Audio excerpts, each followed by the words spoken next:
Thank you very much, Martin, for the kind introduction, and happy to introduce Pick8ship to you today. Now, before we start, I have a question. Who actually has an automated system in place? One? Okay. So then my next question is simple. Do you have a shuttle system? Shuttle-based system or a cube-based system? We've got a mixture. Mixture. Okay, very interesting. Good. So the question I asked is obviously because the reason why we're all here is that we're interested in automation, right? And the objective of automation is to not only to be, more cost efficient, but to make things better, right?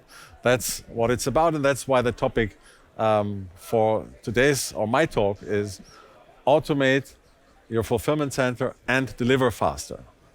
And the deliver faster is in here because the approach of Pick8ship looks not only in the warehouse, but looks how things come in and also how things are delivered, right? And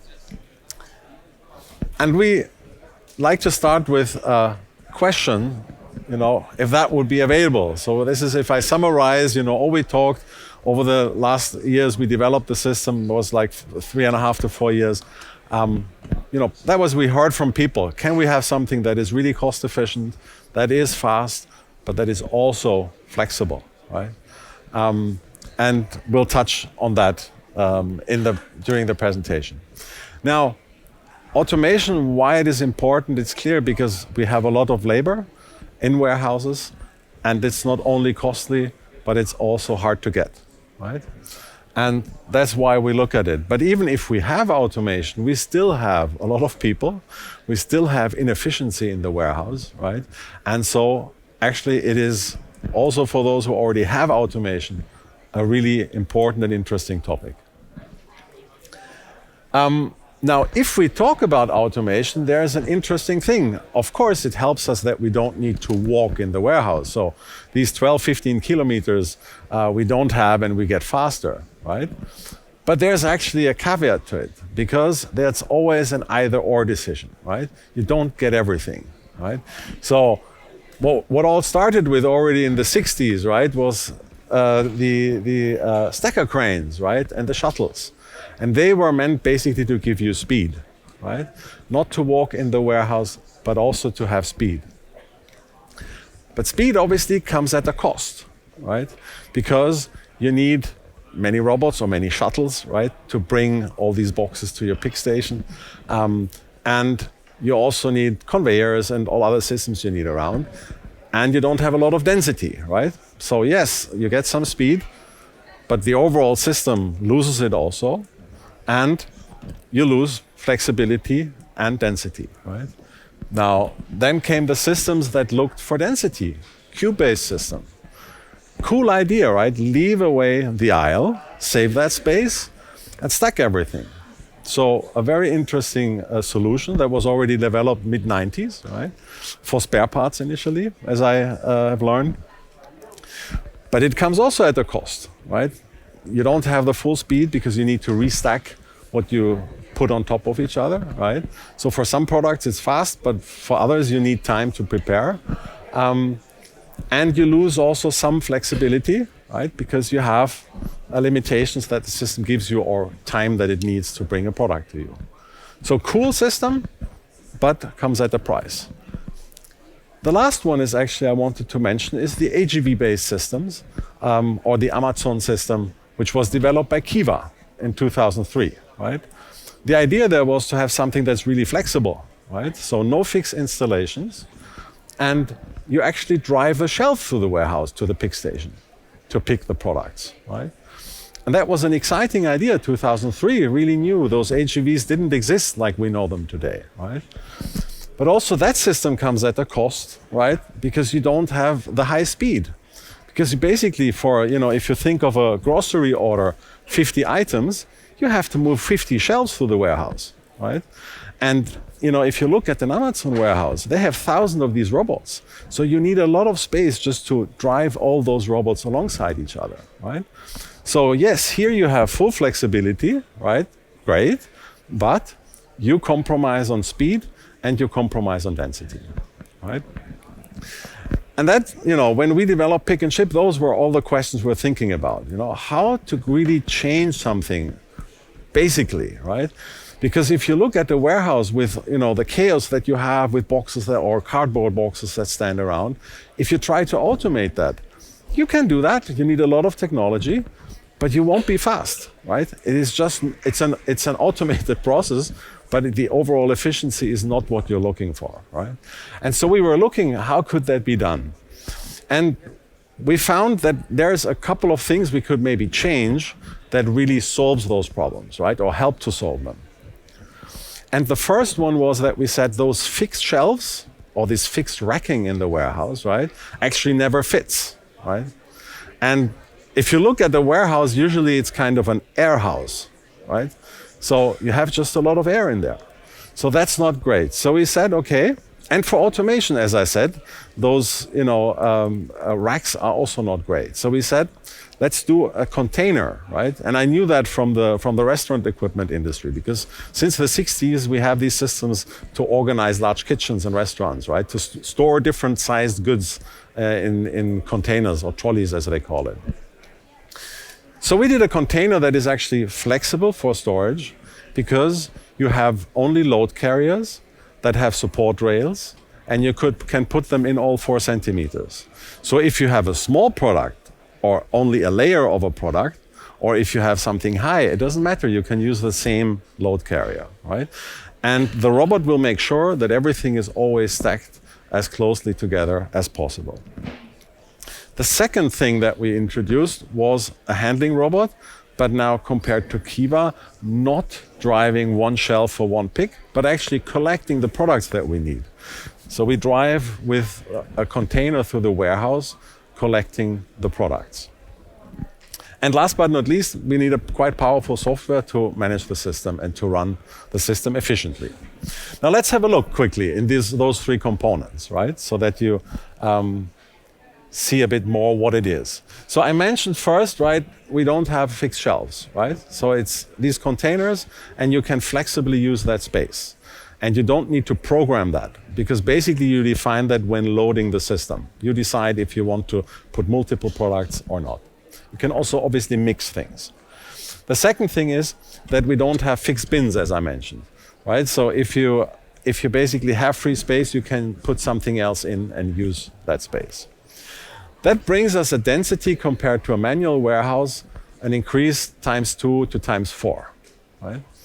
And that actually not only means that you save space, but that you can stay much longer in your current warehouse, and you can do 2 to 3 times more revenue in the existing space. So that's really interesting to be able to do that. And as I mentioned, the system is made to be used end to end. So in the warehouse, we have customers already looking at, loading goods at the producers or at the wholesalers already in the containers. So we have 0 handling receive, right? So we're trying to get rid of all handling steps possible, trying to get rid of the packaging early on. So that's an extension in a way of the system to receive. The other is going from picking to delivery, right? That could be sorting, or that could be putting such a container with picked orders into a delivery van or on a cargo bike, right? So the system's end to end. We start in the warehouse, current focus, but we extend. And the reason is that obviously the cost accumulates through all these processes. And if you really want to have big savings, you also need to address a larger part of your cost base. Now the handling robot, we already talked about it. So when we now drive with this container through the aisle, it's basically, instead of 40 shuttles running into a warehouse and bringing me one box, it's one robot doing the same job, and just collecting the boxes or the load carriers with the products that we need for the pick. So that means we need much less robots, much less space, and that gives us great efficiency advantage. The second idea is that basically we bring this container, when we filled it in the warehouse, to the pick station. And that is great, because at the pick station we have all the products we need for the next orders in one place, right? So we're really fast at picking. We do that currently manual, right? So we have a person doing the final pick, and we pick there 500 to 600 order lines per hour. Right? So it's really fast, and there is no training needed because we have a visual guidance for people. There's nothing to read, nothing complicated. You can basically, we tested it with groups of students. We just told them, here's the app, here's the product, get started, and really fast without training, they can work on it.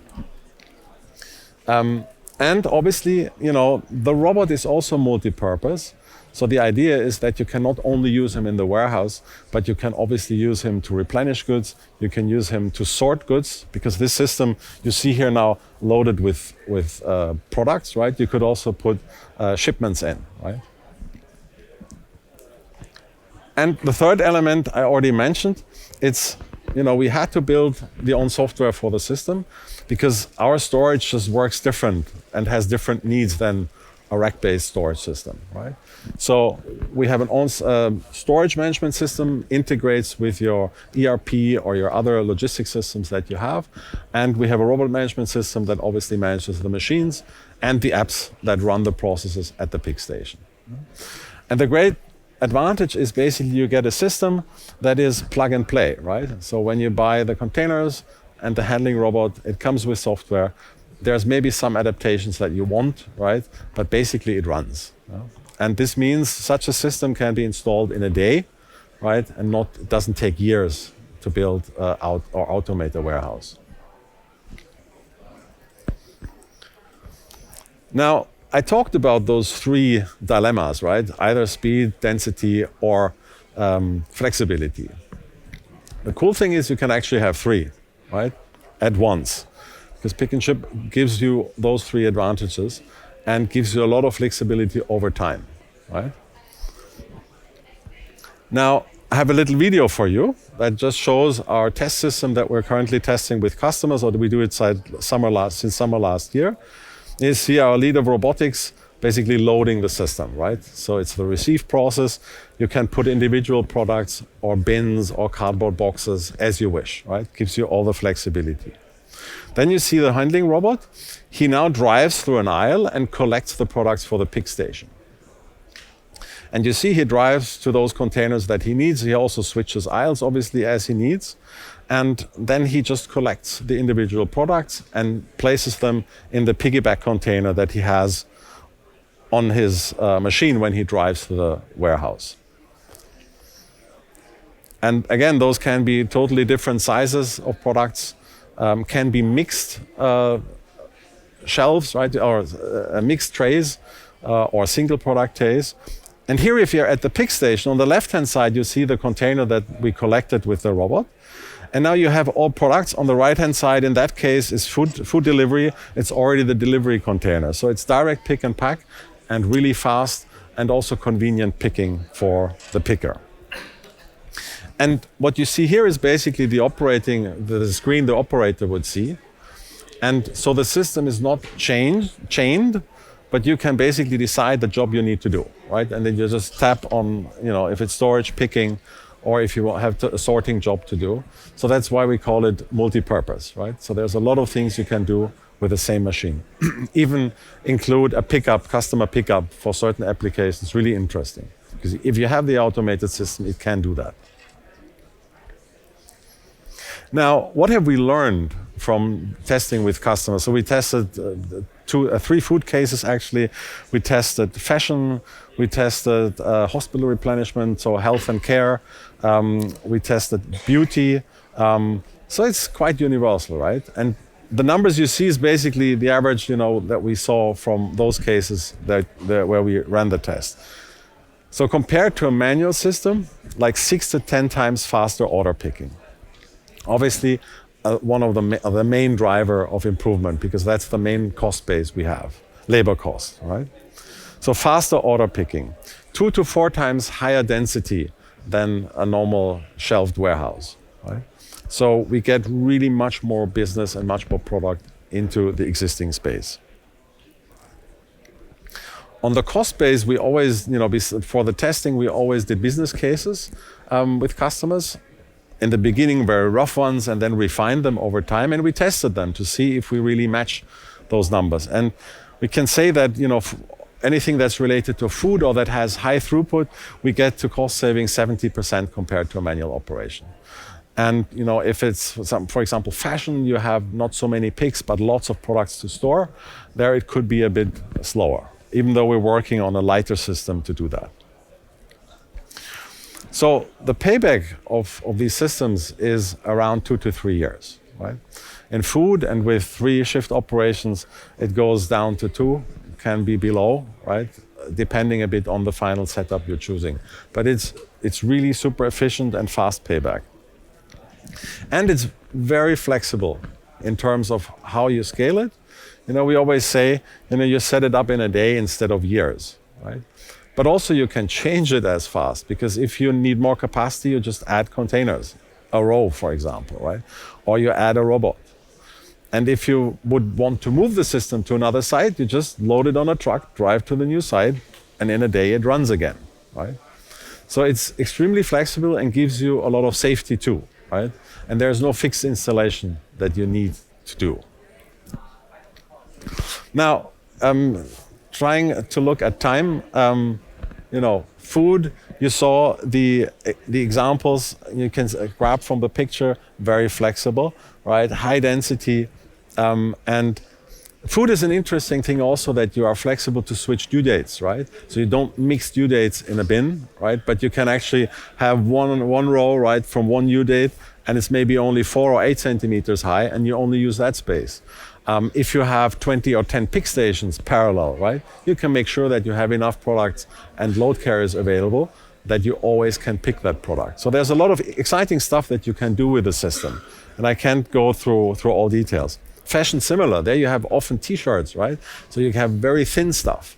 You don't need to stack that in a bin. You can really take a tray and just put 5 t-shirts on it, right? And so you're really fast at picking. And in fashion, we have usually density higher than in food, so it goes up to 5 times the amount of products we can store per square meter. And also we pick faster, because especially in fashion, if you have a lot of stuff in a bin, to find the right one takes time, right? You lose time and you make errors.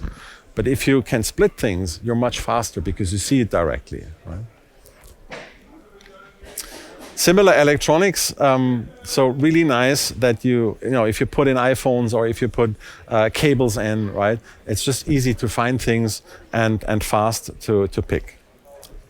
And by the way, it's also secure if you transport in these containers, besides saving on packaging. So the system is really universal. You can run very different type of products in it. I would say that's comparable to other systems too, right? But here you're really flexible also to mix things at the same time. So for example, in food, to do fast delivery and scheduled delivery in one system is hard. Here you can easily do it, because you just park the containers until the tours are defined, and then the robot can sort them again. Now, just as an outlook, how does such a system come into place? It could be an empty warehouse, a new one, right? And then obviously you just build it there. And as I said, this is a matter of days, not years. Also, there's not a lot of planning needed, right? So we've done a lot of food cases, for example. If you have one, depending if it's kind of similar, it's fast. If it's a bit new, it takes more time. So it can be really fast. The second thing is you don't have to take the 5, 10, 20 million decision today, right? You can really start immediately with a small system that you see on the left, the pilot, as we call it, right? You can start with 2 robots, 60, 80 containers. So that's a compared small investment. But you do quite business in that, right? Because there is 1,800 to 2,500 load carriers in such a small system. So you can place, 800 to over 1,000 SKUs in there and really do an operation, because a pick station, in 10 hours does 4,000 picks, right? So there's really an operation already. And then you scale it, right? As soon as it runs, the integration really runs, it runs. And what is interesting is, usually if you do a business case, you assume volume and everything in 3 years, because that's how long it takes till the system is there. But we've seen how things change, right? And that's really risky, because if you have half the volume, then you have double the fixed cost per item, right? It kills your business case right away, right? And in such a case, you would just, start small and then add the capacity as you need it. But you can also start saving right away, not only in 3 years, right, or in 2 years. So that gives you not only flexibility, but also a lot of safety in the process. And that's also how we work with customers. Usually it starts with a discussion on the use case. Can be a phone call, Teams meeting, or you want to see the system, then you visit us in Zurich. And it's a discussion on how could it look like, right? Maybe first numbers, what could the business case look like? If you think that's interesting, typically a rough concept and a business case to basically understand a bit more. How much space do we need? How many containers? We've built our system parallel with simulation, right? So we can always simulate, even emulate a system for you so that you see how your system will perform. You can test, obviously, also. We had all customers so far, they always send 1 or 2 pallets of goods. We put it in our system, and when they came for a workshop, they were basically testing with their own products and seeing with their own products how things work. And that makes a huge difference because it's not theory, it's not video, it's you sensing, being yourself at the pick station and experiencing how it works. So I hope you found that interesting. So I'm open for questions and to discuss, and can also add some other topics whenever you're interested. Here's some ways to contact us today, or later on. So feel free. Yes, and we have a booth just over there on the back. Unfortunately, or fortunately, we're actually booked all day through today and tomorrow. So, but happy now after this presentation or in between to talk. So I'm using this now so I can hear potential questions coming up.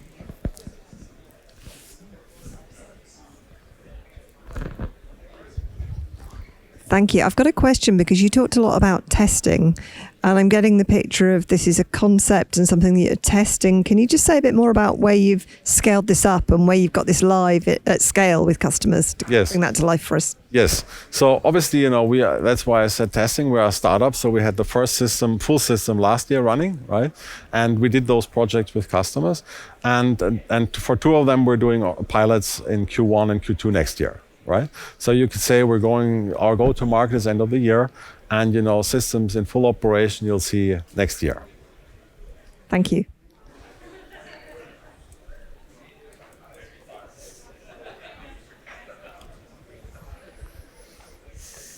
How do you manage the inventory, the control of inventory of the stock? So there's 2 ways. One is if you want it exact, right? You scan the products when they come in. So that means when we load the products, we would basically marry them with a load carrier and a container. So we know where they are and how many, right? And if you look at the app then, right, you could click on your load carrier or the container and see what is in there. And when we do the picking, right, we usually pick every item to make sure that it's the right product, right, that we place for an order.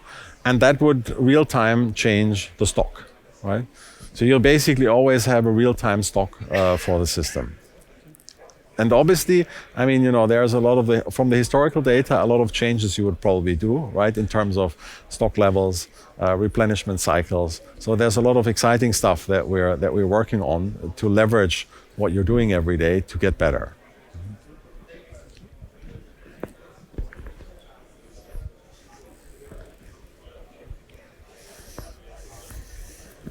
My question is a little bit general. So when we see that external markets are not performing well, the market sentiment is down, companies do not try to invest a lot in automation and their capex investment goes down. And while on the other hand, your pitch is that this brings significant cost savings. So is it counterintuitive for them to invest during these times, the companies? What is your suggestion or what is your point of view on this in terms of the global situation and how the companies should have their investment strategy in terms of automation? Yeah. So what you said is Correct, right? Obviously, there is a lot of insecurity in the markets right now, and some players, experience changing volumes down, some also up. I think there's, an interesting example. If I look back, I think that changed like 6-8 weeks ago, where people really want to act now, right? They know it's insecure, but they know they have a cost problem, because that's something that really changed. Like a year ago, you saw business models still running for growth, heavily loss-making, cash burning. Think of quick commerce, for example, right? And I talked to them like 2 years ago, and nobody wanted to tackle it because they said we need to grow now, right?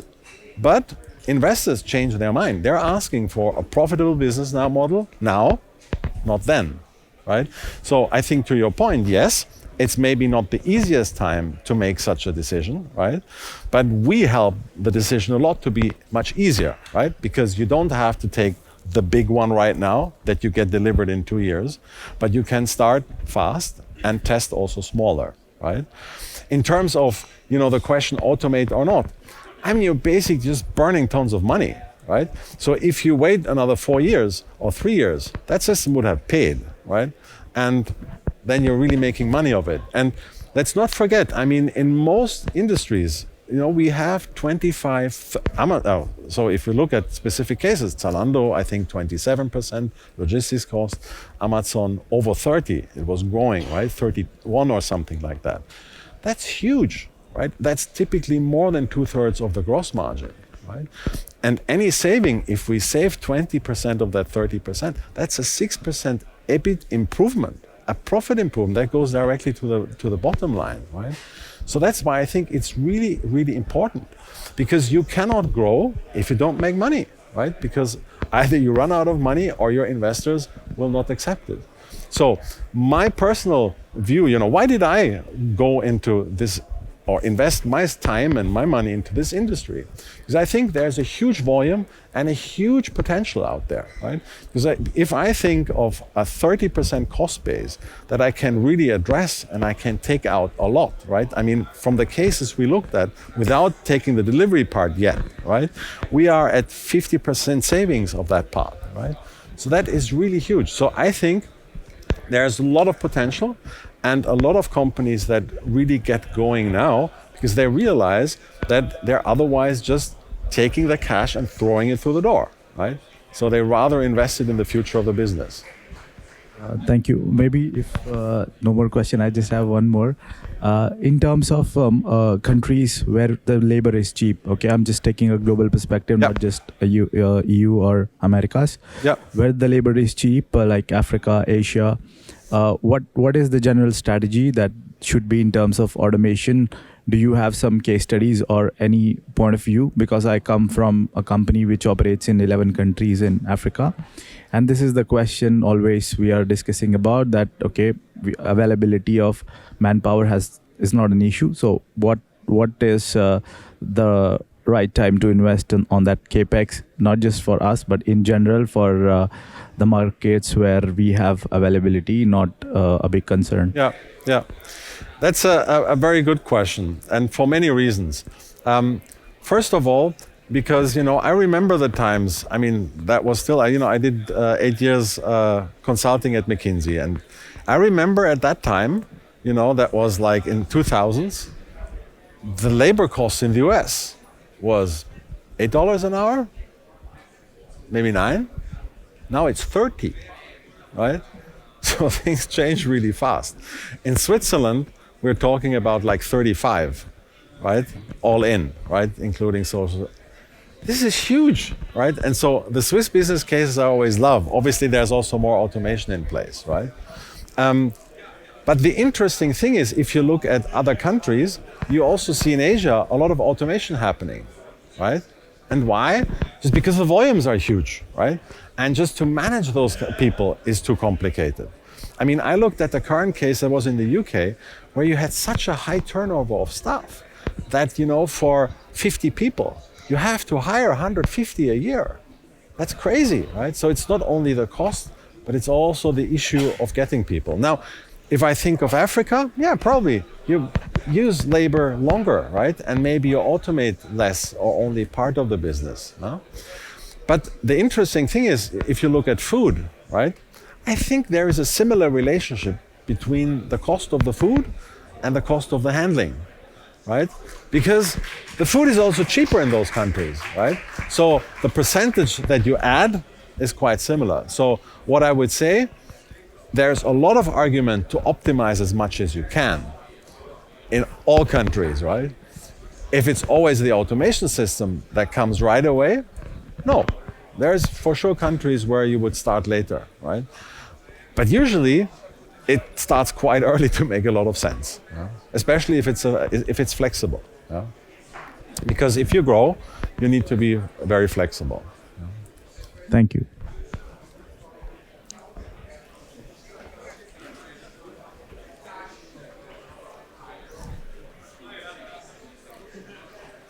So if there's, do you have a question?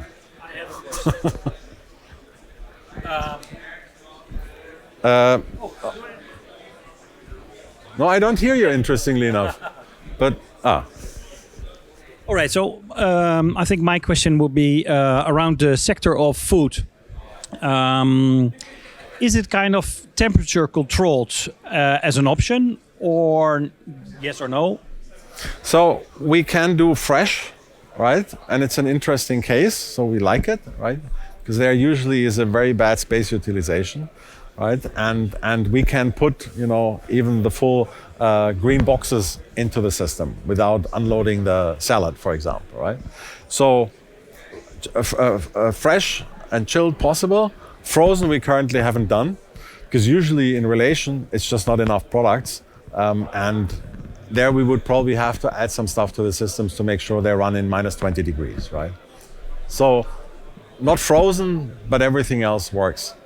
And maybe you shared that there is an outlook into delivery. You did not go into depth, of course, since the scope of the presentation, but maybe can you give us some insight on when you think this system is really capable of also stepping into the last mile? Yes, thank you. So the last mile surely will start in food, right? Because that's where all players start to think of getting faster, being faster. Also the fulfillment centers, you don't only see the central fulfillment center for the country, but you see something very regional, right?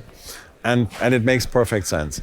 And there, you know, if you, for example, with the Pick8ship system, you can just save a lot of steps and make the process faster and simpler, right?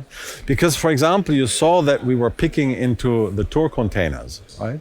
So this you can take as it is and put it in a van, right? And go on delivery. What I think will be a very exciting model going forward is, you know, that you have a van that drives a circle in a city and throws out containers that go on cargo bikes, right? And then people would do their delivery tour, but not waste the time driving to a fulfillment center, right? So there's a lot of interesting stuff, because that's another 50% of the cost base in food, right? The delivery side. And here, I think there's a big interesting potential. We have other cases, you know, where you have closed systems. This could be replenishment of shops, right? This could be replenishment of, for example, an assembly station in a factory. It could also be a hospital, right? Where you need to bring many goods, you know, for the patients to the hospital. And in all those cases, if you look at it, we have automated the warehouse. We're quite efficient there sometimes, often not.